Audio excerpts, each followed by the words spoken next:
Olá, você ligado aqui no nosso podcast Uma Taça de Prosa. Mais uma vez, muito obrigado pelo carinho da sua audiência. Sabadão chegou, sabadão pós-Páscoa, né? Mais uma semana passou aí e nós estamos aqui de volta. Mais uma vez, agradecer a você que está aqui ligadinho conosco através das plataformas digitais, você que nos acompanha através do YouTube, através do Spotify e do Deezer também. O nosso muito obrigado, mais um sábado juntos aqui. Eu sou Jonatas Caetano, apresentador deste podcast. O celular vai caindo também. Aqui tudo é assim, rapaz. Mas vamos seguindo em frente aqui. E hoje nós temos uma nova convidada também, mais uma convidada que vai participar conosco aqui, a Nanda Souza, ela que é sommelier, né, está presente aqui conosco nesta noite para falar sobre o mundo dos vinhos. Nanda, primeiramente, muito obrigado pela sua participação, seja bem-vinda. Obrigada, mais uma vez, primeira vez aqui, mas mais uma vez, uma satisfação estar contigo. Conversar um pouquinho, né, sobre o mundo dos vinhos. Como foi sua passagem de Páscoa? Foi tranquilo. Apesar de que lá em casa quiseram fazer, só um comentário aqui sobre Páscoa, e a Nanda vai dar risada disso, quiseram fazer sagu com o meu Carmenere chileno. Eu quase morri do coração. Eu achei que você fosse contar sobre o seu vinho português com seu bacalhau. Não, mas a sua história foi melhor. Foi tentaram melhor. fazer sagu com o meu Carmenere. Eu fiquei muito, muito irritado. Acho que os deuses do vinho também ficaram irritados nessa Páscoa lá na minha casa, viu? Mas a intenção foi boa. Mas com... Deixou... Não dá certo, né? Não ia combinar. Eu falei que... Não vou comentar o que eu falei, Deixa não. eu te falar, tem uma coisa que não volta, né? Que é o paladar. Então, pensa que assim, você deu um upgrade e aí isso evoluiu também para a sua sobremesa. Então, para o seu paladar, a sua sobremesa também tem que elevar o nível de qualidade. Tá vendo? Tá O programa, vendo? Uma Taça de Prosa tá virando cultura, né? Eu não sabia, descobri agora que a Nanda falou sobre isso. Mas, mais uma vez, Nanda, obrigado pela sua presença. Que a Nanda, que já esteve no programa Café com Prosa, né, da Rádio Prudente News, que é um produto aqui também de criação do nosso grupo, o Sistema Café com Prosa de Comunicação, que você acompanha também aqui através do podcast Uma Taça de Prosa. Para você que não conhece o nosso trabalho, esse é mais um produto que nós desenvolvemos aqui de comunicação para você, coisa muito bacana, muito importante para você. Nanda, para que as pessoas que estão nos acompanhando hoje, primeira vez que você está aqui, primeira vez de muitas que você está aqui no nosso podcast, conta pra gente um pouquinho da sua história no mundo do vinho, como surgiu essa paixão, um pouquinho de você para que os nossos telespectadores te conheçam. Conto. Bom, minha trajetória no mundo do vinho em si começou literalmente batendo vinho suave com leite condensado no liquidificador. Olha que coisa boa, quando eu era adolescente. Então, aquela coisa bem de adolescente mesmo, né? Não basta o vinho ser muito doce, tem que adicionar o leite condensado. E quando ainda era época de final de ano, ainda adicionava nozes para ficar chique, né? Então, assim, realmente esse foi o meu início no mundo do vinho. E depois, lógico, uma bela de uma dor de cabeça. Bom, sempre foi meu sonho, desde criança, ser comissária de bordo. E com 18 anos eu fui embora para o Mato Grosso do Sul, fiz o curso de comissária de bordo lá. Aos 20 anos eu entrei na TAM Linhas Aéreas. E o meu primeiro contato, né, profissional, que exigiu de mim um conhecimento realmente mais específico com o mundo do vinho, foi dentro da companhia aérea. Porque nós tínhamos algumas rotas, né, que eram consideradas rotas domésticas, apesar de ser na América do Sul, mas eram rotas internacionais e que tinham vinhos, né, nas classes, inclusive na classe econômica, e tinha a parte do serviço, do oferecimento, né, do vinho para os clientes, a parte de harmonização também. E ali foi meu primeiro contato com um sommelier da empresa, que foi, né, que nos deu o curso, essa apresentação. E eu fiquei maravilhada, eu fiquei encantada, porque aquilo não fazia parte do meu dia a dia. E aqueles nomes, e era tanta coisa, era um universo completamente à parte. Eu achei ele tão fino, tão educado, tão interessante tudo que ele estava falando, e aquilo me despertou muita atenção. E no decorrer da minha trajetória na aviação, o vinho passou a fazer parte dos meus roteiros de viagem, do meu conhecimento, da minha busca por conhecimento também. Então, eu sempre busquei por restaurantes, por tudo que fosse relacionado à gastronomia e vinhos. Então, eu tive uma carreira de ascensão dentro da companhia aérea, que isso foi exigindo de mim um nível maior também em relação ao trabalho com vinho. Tive a oportunidade de conhecer diversas vinícolas no Brasil, América do Sul, Europa. E isso me agregou muito, em relação a conhecimento, a experiência, até que, em 2020, veio a época da pandemia, e aí eu me vi realmente iniciando um novo desafio, que era trabalhar mesmo com vinho. Então, hoje eu trabalho já há 3 anos para uma importadora de vinhos. Hoje eu represento no Brasil 10 países, mais o Brasil. Tenho aproximadamente 470 rótulos no meu portfólio. Atendo grande parte aqui do Noroeste, do Oeste Paulista e Noroeste Paulista também. Atendo principalmente lojas, restaurantes, supermercados e de formação. Sou sommelier de formação. Também sou especialista em vinhos, Atualmente eu sou a única mulher aqui na cidade de Presidente Prudente com um nível de certificação internacional de nível avançado em vinhos. E isso me traz muita alegria, Atendo os principais restaurantes aqui da cidade também. Então, cuido desde atendimento com os garçons, que a gente chama de brigada, faço eventos também. Então, foram 12 anos de aviação, 12 anos de companhia aérea, de linhas aéreas. Então, eu consegui agregar toda essa parte de serviço, de experiência, de atendimento, com as oportunidades que eu tive de conhecer, os lugares por onde eu estive, as vinícolas, e aí agreguei com o conhecimento que eu desenvolvi depois realmente de estudo, de me aprofundando realmente sobre o tema vinho, no caso. E vale ressaltar que o mundo dos vinhos ele está sempre mudando, Nanda? Você tem que estar sempre buscando novos conhecimentos e o conhecimento ele é diário, É o tempo todo. A gente não para de estudar porque a gente tem que entender que, além do mundo tradicional, do mundo do vinho em si, você tem ali as características, e a forma que a uva se desenvolve em cada região. Então, por exemplo, você pega uma Cabernet Sauvignon que se desenvolve em um clima quente, ela vai se desenvolver de uma maneira diferente em um clima frio. Então, você tem essas características muito bem determinadas, distintas. Mas aí você também tem a questão comercial. Então, vinhos mais econômicos, vinhos mais elaborados, estilos de produtores. Então, a gente tem que estar constantemente estudando e se inteirando do mercado também e entendendo também qual que é o gosto do nosso consumidor final, porque, afinal, não adianta eu tenho o meu gosto e você tem o seu. E a função, realmente, do especialista é ser o facilitador entre o consumidor e a bebida. Então, é identificar o que você gosta e te proporcionar o prazer, te proporcionar, assim, a facilidade para que você encontre. Porque quando você chega no supermercado hoje, você tem uma infinidade de rótulo, para comprar. Então, realmente, você precisa ter um especialista e ele entender qual que é o seu gosto pessoal. Ou seja, o trabalho do sommelier ou da sommelier não é somente abrir uma garrafa de vinho e servir. Tem todo um estudo por trás, Nanda? Muito pelo contrário. O mundo do vinho, depois que eu passei a trabalhar com isso, eu entendi, assim, tem um leque muito grande. Porque, assim, você tem desde a área comercial, que você pode trabalhar, você tem a área educacional, então, você pode trabalhar como criador de conteúdo para o mundo do vinho. Você pode trabalhar, se você trabalha, de repente, para um supermercado ou para uma loja, então, você pode trabalhar como headhunter. Então, você pode selecionar os vinhos para aquela loja, quais são os rótulos que você vai trabalhar. Você pode trabalhar como sommelier de uma rede de supermercado. Você pode trabalhar dentro de um restaurante, até mesmo. Você pode trabalhar como eu, por exemplo, trabalhando como representante comercial, de uma importadora, porque, querendo ou não, a venda hoje é o que, no meu caso, acaba também me remunerando monetariamente mais. Também pode fazer a parte de eventos, que eu também faço.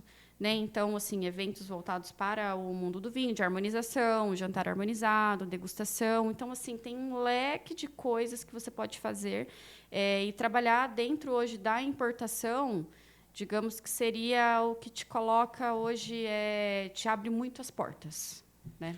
Legal. E hoje nós vamos continuar falando sobre os tipos de vinho aqui.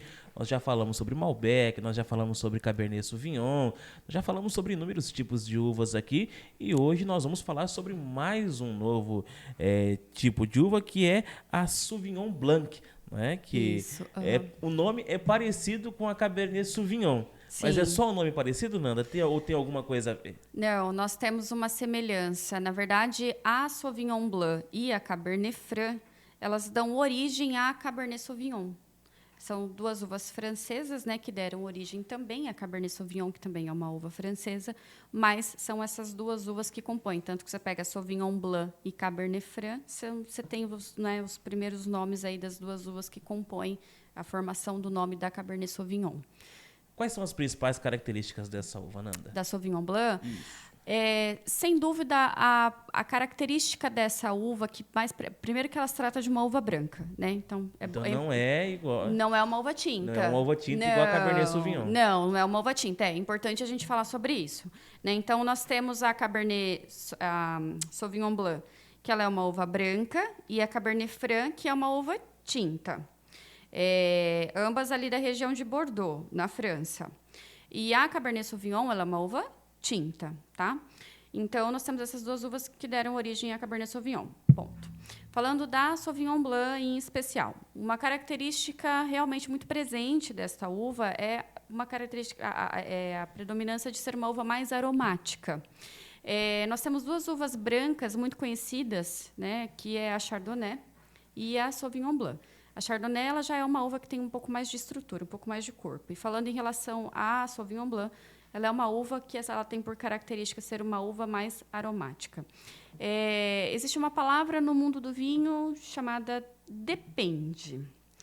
E essa uva, na maioria das vezes, ela não tem passagem por madeira.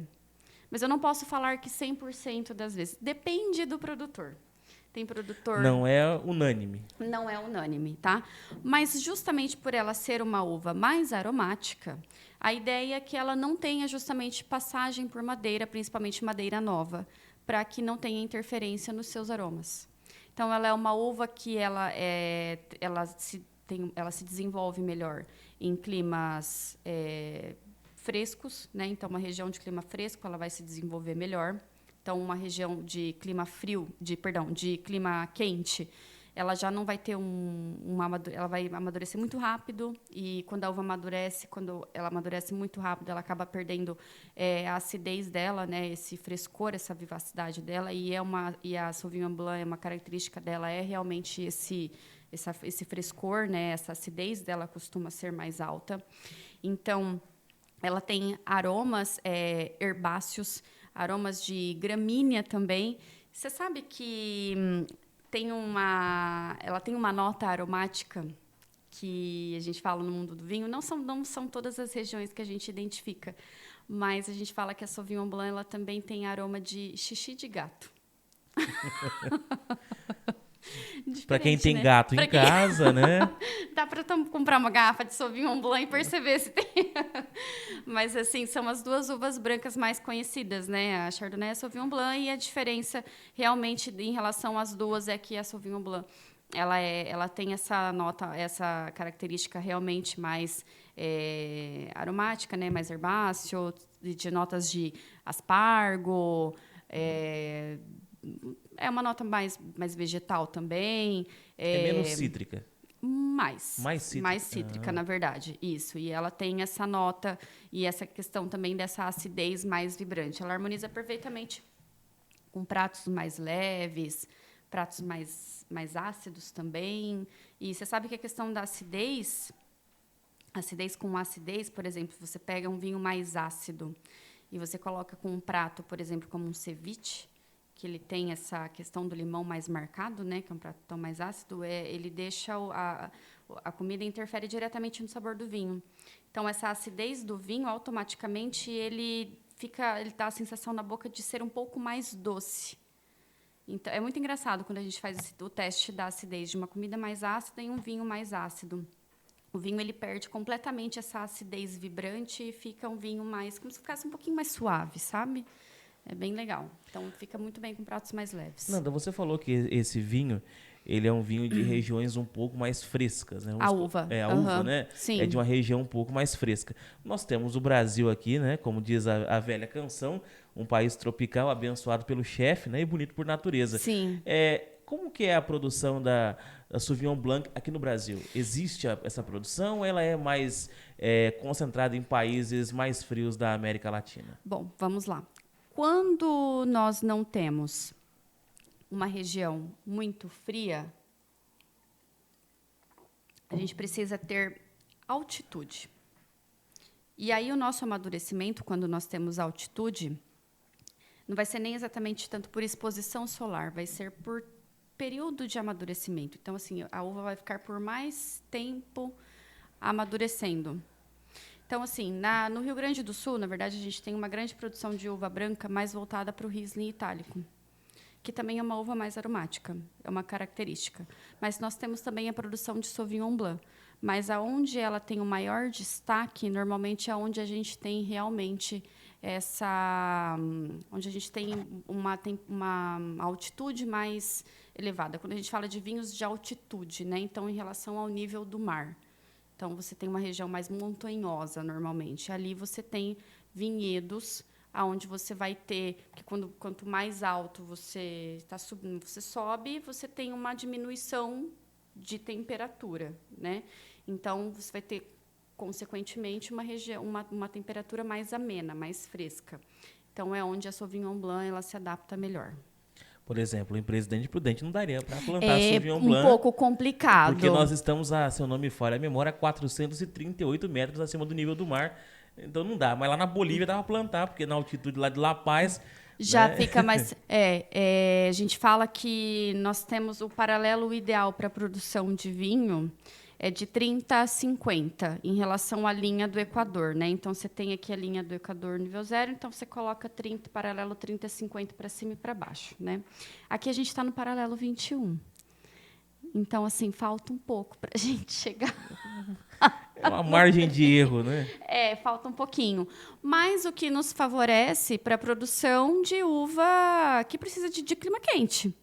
Né? Então, nós temos a produção aqui aqui em Alfredo Marcondes mesmo, nosso amigo Anderson, né, que ele está produzindo. Não lembro se o Anderson tem uva branca lá, eu acho que é só uva tinta, não me lembro agora. Mas, assim, nós temos uvas, né, brancas assim, que precisam realmente de clima quente também. Você sabe que tem uma uva na Alemanha que ela, na verdade, na verdade, tem uma na Alemanha, eles têm uma exposição do vinhedo que eles não têm a exposição direta solar. Então, aonde o vinhedo está localizado, olha que interessante que é. A luz do sol ela bate no rio Mosel e reflete no vinhedo, e aí você tem esse amadurecimento da uva pelo reflexo da luz solar. Olha que interessante. Legal, né? Que Prudente não dá para fazer, né, Matheus? O Matheus aqui está nos bastidores aqui, o Matheus Barcelos, que é os nossos controles técnicos aqui. A gente está aqui interagindo nos bastidores também, mas é interessante como as pessoas desenvolvem maneiras de produzir as uvas, né, Sim. Nanda? Uhum. E assim, vale a gente lembrar que quando você tem ali a fruta, você tem um cacho. E as uvas, elas estão, né, juntinhas ali. E nem sempre esse amadurecimento, ele é igualitário, né? As uvas, elas, na maioria, assim, não são todas as espécies... Cada uma está numa posição dentro da... Então, assim, depois que essa uva ela é colhida, ela também passa por um processo de triagem para verificar, né, qual dessas uvas, assim, elas estão prontas para esse processo de vinificação. E aí, o que seria esse processo de vinificação, né? Esse processo de fermentação? Primeiro que Para você fermentar, para você produzir o vinho branco, que é o caso da Sauvignon Blanc, que é você produz vinhos brancos, essa fermentação ela não acontece com a casca da uva, diferente do vinho tinto. E o vinho tinto, quem dá a cor para o vinho é a casca da uva. Então, o vinho tinto ele fermenta com a casca por um período de tempo, né? No caso do vinho branco, você precisa remover esse contato pelicular. Todos os tudo que envolve a roupa da uva, tudo que envolve ali a uva, enfim. Você tem a desengaçadeira, né? Então você tira tudo ali e você tem ali você acrescenta a levedura, na maioria das vezes, e aí você inicia esse processo de fermentação. Então a levedura ela vai comer o açúcar presente, né, nessa uva. E vai converter em gás carbônico e teor alcoólico, graduação alcoólica. Quanto mais madura a nossa uva, mais alcoólico o nosso vinho se torna. Se a minha uva não amadureceu muito, eu não vou ter um vinho tão alcoólico. Se o meu vinho amadureceu demais, se a minha uva amadureceu demais, eu não vou ter um vinho com uma acidez boa, média, vamos colocar aí. Porque quanto mais açúcar eu tenho na minha uva, mais a minha acidez também diminui. Quanto mais alcoólico meu vinho se torna, mais, sabe? Então, assim, é um jogo de... O que a gente busca no vinho? O equilíbrio. Então, o cara tem que ser muito bom. Tem toda uma técnica para equilibrar essa questão. Exatamente. Porque, assim, se falta uma coisa, depois você tem que fazer a correção. Então, assim, faltou álcool. O que eu faço para corrigir para eu acrescentar álcool? Vou colocar aguardente vínica? Não, na maioria das vezes você tem que acrescentar açúcar no mosto para converter em álcool, em graduação alcoólica. Então, assim, entendeu? E aí tem a questão da correção da acidez também. Então, assim, são várias coisas que você precisa... São várias etapas do processo. São várias etapas. E aí, no caso do vinho tinto, né, depois você precisa fazer esse processo aí de clarificação, né, estabilização, fazer essa remoção dessa pele também, que aí você já não tem, você já fez, no caso do vinho branco, você já fez essa remoção, né, lá antes de fermentar. E aí, o vinho branco, no caso da Sauvignon Blanc, já vai ter esse vinho mais extremamente aromático, que, na maioria das vezes, uma vez já fermentado, ele já é envasado e já está disponível para venda no mercado. Justamente por ele ser um vinho mais aromático, a recomendação é que você consuma, né, que o consumo desse vinho seja realizado de safras mais jovens. Ou seja, não é um vinho para guarda, então. Não, a ideia é que assim, não é que ele não foi feito para envelhecer, porque a característica da Sauvignon Blanc de ser mais aromática, né? Assim, de ser um vinho, ser uma uva, ela é a característica dela. Então, assim, a ideia é que você possa realmente viver esse frescor da Sauvignon Blanc, né? E quanto mais jovem ela estiver, mais desse frescor, mais viva ela vai estar. Então, assim, nós estamos em 2023, certo?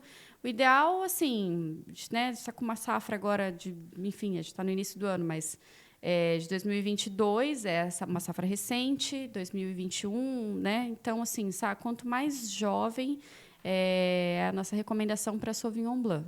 Né? É uma questão também que as pessoas que gostam de vinhos têm que observar também. Muitas vezes as pessoas gostam do vinho, mas não têm o conhecimento. Eu vou montar a minha adega, eu vou guardar, vou lá no mercado, achei aquele vinho bacana e vou guardar, né? Como nós já vimos histórias aqui de pessoas que compraram vinhos que não eram vinhos de guarda, guardou lá 4, 5, 6 anos, então, a hora que foi abrir, estava horrível. E supermercado, principalmente se não tiver um espaço especial para esse cuidado com os vinhos, um profissional que esteja ali atentamente cuidando desses vinhos, é muito arriscado você comprar vinho de safra mais antiga. O que é a safra? A safra é o DNA do vinho, é a identidade do vinho, é quando aquele vinho nasceu, quando aquela uva foi colhida.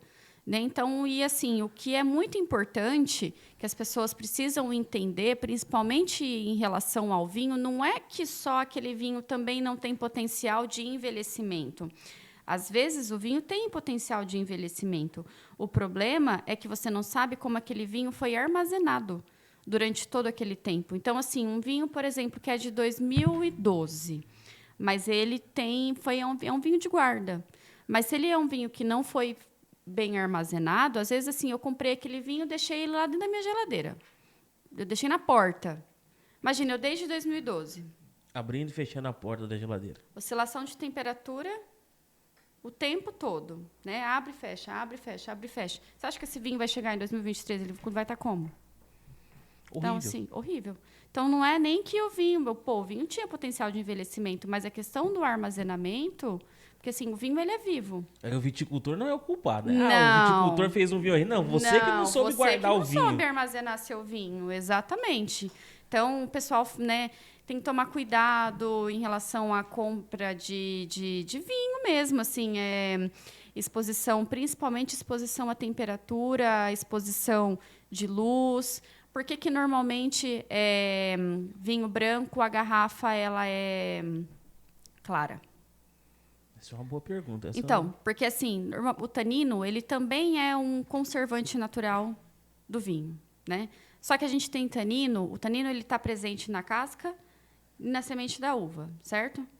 Vinho branco, a gente não tem contato pelicular. Então, você não tem tanino, normalmente, no vinho branco.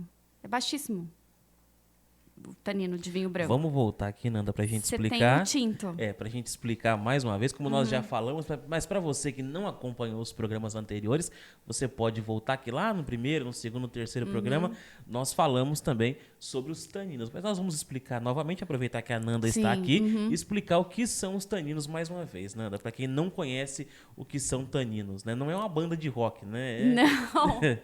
Não, o tanino ele é um conservante, né, presente no vinho, que ele causa aquela sensação de adstringência na boca, né? A mesma coisa quando você chupa um caju, come uma banana verde. Então, realmente, ele está presente ali na casca da uva, né, e na semente. Por isso, quando você morde, você tem... Sabe quando você toma um chá preto? Aquela sensação que amarra na boca? Aquilo é o tanino. E quando você vai produzir um vinho branco e você retira essa pele, consequentemente, você está tirando essa presença do tanino, certo? Não é uma regra, mas, assim, é um dos elementos que compõem, que ajudam na conservação desse vinho, certo? Graduação alcoólica também. E, na maioria das vezes, que nem principalmente no caso da Sauvignon Blanc, que é uma uva de clima fresco, ela é uma uva que automaticamente não vai acumular muito açúcar. Um Sauvignon Blanc dificilmente vai ser um vinho extremamente alcoólico. Raramente você vai encontrar um Sauvignon Blanc alcoólico, com álcool muito alto. Muito alto. Então não é um vinho que foi feito para envelhecer, na maioria das vezes, tá? Mas, assim, como eu estou te falando, eu não posso falar que é uma regra, porque sempre tem um Cristo que faz alguma coisa diferente. Só pra gente colocar aqui, Nanda, você explicou. Pode ser que aconteça, né? Sim. Não é uma regra, né? Sim. Não é como diz Arnaldo César Coelho. A regra é clara. Nesse caso, não é. Exatamente. Então, assim, e aí por que a gente tem a garrafa clara, né? Para o vinho branco? Justamente para que você possa avaliar a cor deste vinho. Porque a cor, ela diz muito sobre o estado de conservação deste vinho, né? Lógico, nada substitui a abertura da garrafa e a avaliação visual, olfativa e gustativa, tá? Mas, assim, esse vidro mais claro, justamente é para que você possa observar a coloração desse vinho, para ver realmente se esse vinho não está com uma cor... quanto do mais claro para o mais acastanhado, mais notas de oxidação este vinho me apresenta. Não estou falando que esse vinho está oxidado, mas mais notas de oxidação esse vinho me apresenta. No caso do vinho tinto, normalmente a garrafa ela é escura, para que justamente ele também possa proteger melhor o produto. Hoje em dia é normal você encontrar garrafa escura para vinho branco por um motivo. Na pandemia faltou vidro branco. Então, os produtores... É uma questão logística. Isso, aí é outra coisa, é insumos, né? mas, na maioria das vezes, o vinho branco e o rosé ele é envasado na garrafa, no vidro claro, vidro branco. Nanda, só para a gente ressaltar mais uma vez a questão, você falou sobre os cuidados da compra do vinho, né? O vinho ele não pode ser guardado em pé, né? Esse é um fato que a gente tem que sempre observar, não é verdade? Se tiver a rosquinha, ele pode. A Se for screw aquele de cap. rolha, O de rolha deitado. Se for a rolha sintética, normalmente os vinhos mais baratos é aquela rolha sintética, que é aquela rolha de plástico. Aí não faz diferença. não tem diferença nenhuma. Mas a rolha de cortiça, ela precisa sim ficar na posição horizontal. O vinho ele precisa ficar em contato com a rolha para que a rolha não resseque e não tenha passagem de oxigênio dentro da garrafa e o vinho não oxide. Na questão do Sauvignon Blanc, como nós estamos falando aqui, ele é um vinho que harmoniza com quais tipos de prato? Qual é aquele que combina melhor com ele e qual é aquele que não combina de jeito nenhum? Olha, normalmente você vai encontrar, né, os vinhos produzidos com a uva Sauvignon Blanc são vinhos mais aromáticos, vinhos mais leves. Então, uma salada fica muito bem. Até mesmo pratos com frango grelhado, ceviche, peixes. Para Páscoa era uma boa pedida. Com bacalhau, exatamente não. Porque o bacalhau ele é um peixe que a questão do sal interfere diretamente. Mas, assim... Para outros tipos de peixe? Sim. Ele fica legal, não é o tipo de harmonização mais adequada, mas um Sauvignon Blanc de um clima bem, bem frio mesmo, assim, bem Vale do Loire, de repente. Não é clima bem frio, mas, assim, ostra, até ficaria legal para quem gosta. Assim, uma sugestão, sabe? Não é o tipo de harmonização que o pessoal costuma fazer. Gosto de colocar mais um espumante, né? Por conta dessa questão da acidez. Mas, assim, se ele for mais ácido, dá para pensar nisso também, de repente. Nanda, outra questão também que você ressaltou aqui é que, na maioria das vezes, o vinho Sauvignon Blanc, na maioria das vezes, tá, gente? Não é uma regra voltando a dizer isso. Ele não passa por barricas de carvalho. Isso. Por que essa escolha? Justamente para conservar essa questão aromática do vinho. Né? Porque você tem quando você coloca... Primeiro, a gente precisa entender por que o vinho passa pela madeira. Né? Então, primeiro... Você tem ali para amaciar os taninos e você tem uma troca de oxigenação, né? Por conta porque a madeira ela é porosa, né? Vinho branco já não tem tanino. Então, se amaciar tanino já não tem essa necessidade porque não vai ter tanino. Essa evolução do vinho é justamente o que a gente não quer no Sauvignon Blanc. Porque a gente quer esse vinho vivaz, assim, a gente quer esse vinho jovem, esse vinho vibrante na nossa boca, né? E a madeira dá um tom mais de envelhecimento? Seria mais ou Já, menos isso? ela dá uma evoluída no vinho, exatamente. E a madeira nova, em especial, você tem uma troca também de sabores. Porque a madeira ela é tostada por dentro, né? Depois que a madeira fica pronta, o carvalho ele é tostado. Então, você tem essa troca de aromas também da tosta. Então, o ideal é que, assim...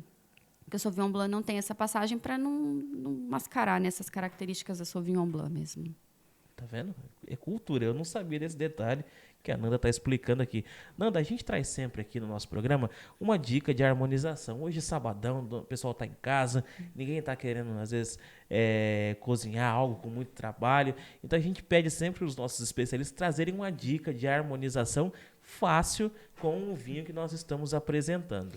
Você fala para cozinhar ou para pedir? Para cozinhar ou para pedir alguma coisa bem simples aí para esse sabadão ou para amanhã, domingo, para que a pessoa que queira fazer em casa também, no domingo na hora do almoço. Olha, uma harmonização clássica para mim com a Sauvignon Blanc seria um risoto de limão siciliano. Para mim, para quem gosta, sabe, sábado, estou com os amigos em casa. Ou então, para quem não quer, por exemplo, eu quero finalizar de repente porque é um vinho mais leve, né? E aí mas eu gosto do tinto, legal. Então você pode começar ali pedir uma entrada e iniciar com um Sauvignon Blanc e depois levar para um vinho mais encorpado. Né? Então essa é uma dica também. Então assim eu posso ter ali algumas entradas com queijos, sabe? Umas brusquetas, fica bem interessante também, um carpaccio, por que não também, né? E depois você levar realmente para um vinho já mais encorpado. Legal, bacana. É a dica da Nanda aí, para você que curte, né? Alguma culinária mais chique, né? Mais chique. Não, eu e o Matheus não vamos comer um carpaccio Não hoje, né, Matheus? Porque eu nem sei do que é feito, né? Explica pra gente, Nanda. Você que é um especialista entendida no assunto. Eu não sei. O Matheus tá ali dando risada. Ele também não faz a menor ideia.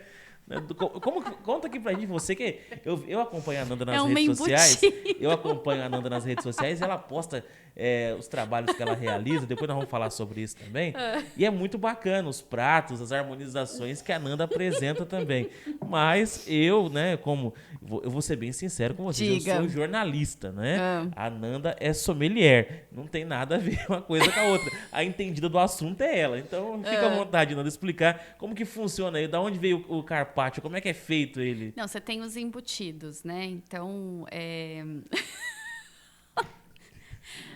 o carpaccio nada mais é do que como se fosse um corte, né? Um filé ali mais fininho desse embutido que você serve ali. Enfim, esse é o carpaccio do embutido, que você pode ter um de Ramon, né? Normalmente você acompanha o carpaccio. Aí, aprendeu, Matheus, como é que faz? Vai fazer em casa hoje, né? Você também pode fazer na sua casa aí. Aproveite as dicas da Nanda. Nanda, você tem um trabalho muito bacana que nós falamos que você desenvolve. Você já falou também que você desenvolve um trabalho muito bacana na região aqui do Oeste Paulista, do Noroeste Paulista também. E para quem quiser conhecer mais sobre o seu trabalho, quem quiser acompanhar você nas redes sociais, fica à vontade. Deixar mais informações sobre você aí. Bom, meu Instagram, Nanda Souza Wine. Fiquem à vontade para me seguir. Tem um pouco do meu trabalho lá. Tem um pouco da minha vida pessoal também. E gosto de compartilhar, apresentar um pouquinho do meu trabalho. É uma correria só, uma loucura só. Mas é muito bom e fico à disposição do pessoal. Quem tiver alguma dúvida, quiser me perguntar a respeito de... tiver alguma dúvida, estou no supermercado, o que acha legal, dica para harmonizar também, super à vontade. Só para a gente colocar a informação importante aqui, a faixa de preço hoje de uma garrafa de Sauvignon Blanc está saindo por quanto, na média, nos mercados hoje, por exemplo? Você encontra um Sauvignon Blanc com um preço bacana a partir de R$60 a R$120. É um preço acessível. Sim. Ainda mais que, vamos combinar, tá tudo caro. Não tem nada hoje assim com preço, né? E eu acho que tá super... uma garrafa, se você fizer a conta, uma garrafa de vinho serve 5 pessoas com 150 ml de vinho. 150 ml de vinho é uma quantidade razoável até. É considerável, assim, sabe? Até porque você pega a graduação alcoólica do vinho também. Ela é praticamente quase que o dobro de uma cerveja, dependendo do vinho que você for comprar, né? Então, é mais interessante. O pessoal do vinho também... você tem uma evolução gastronômica também, né? Eu brinco que assim, o pessoal da cerveja, você começa na Skol, aí depois o pessoal foi para Bavária, depois foi para... É o contrário, não? Depois foi para... É o contrário. Não, eu ia falar Boêmia. Ou é o contrário? Não. Não, começa na... Gente do céu. É na Skol, depois o pessoal foi para Heineken, e vai evoluindo. Depois vai para cerveja artesanal, aí vai mudando para o vinho e não volta mais. Então, assim, você tem essa evolução na bebida, E né? no vinho também, o paladar vai mudando também. Vai mudando. Né, normalmente o pessoal começa com reservado, aí depois já, né, começa a observar outras uvas, aí começa a identificar assim, eu gosto mais vai nos países, né? Aí vai pelas uvas, e depois o pessoal vai se abrindo mais para explorar e conhecer outras coisas. Nanda, uma questão para a gente colocar também. Dá para harmonizar Sauvignon Blanc com doce? Ou não fica bacana? Não. Com doce, não. Eu ia falar... Mas não é Sauvignon Blanc. Não, com doce, não. Nós voltaremos em outros programas para falar das harmonizações também dos vinhos com os doces, até porque tem como harmonizar, né, Nanda? Sim, tem como harmonizar. Tem alguns estilos, né, de vinho doce. de colheita tardia, enfim, um assunto outro mais programa. exatamente, mas dá pra gente harmonizar com doce. Nanda, mais uma vez, muito obrigado pela sua presença aqui no nosso podcast Uma Taça de Prosa. Satisfação receber você aqui. Você já esteve no programa Café com Prosa uma vez. Sucesso para você. Muito obrigado mesmo, viu? Obrigada. A você que esteve aqui nos acompanhando até agora, muito obrigado mais uma vez pela sua audiência. Quero agradecer também a nossa equipe de trabalho, ao Ricardo Barcelos, Matheus Barcelos, o Yuri Aquino e a você que esteve ligado aqui com a gente. E eu peço que você compartilhe também este vídeo, compartilhe com outras pessoas, porque isso aqui é conhecimento, é cultura, é conhecimento sobre o mundo dos vinhos para você. E eu fecho esse programa, como costumeiramente a gente encerra, deixando para você a frase do meu saudoso amigo Walter Rabelo, que hoje mora no céu. Queridos amigos, creia no Deus que criou o homem e não no Deus que o homem criou. Até o próximo programa, se Deus quiser, tomara que Ele queira. Tchau, fiquem todos com Deus e até semana que vem.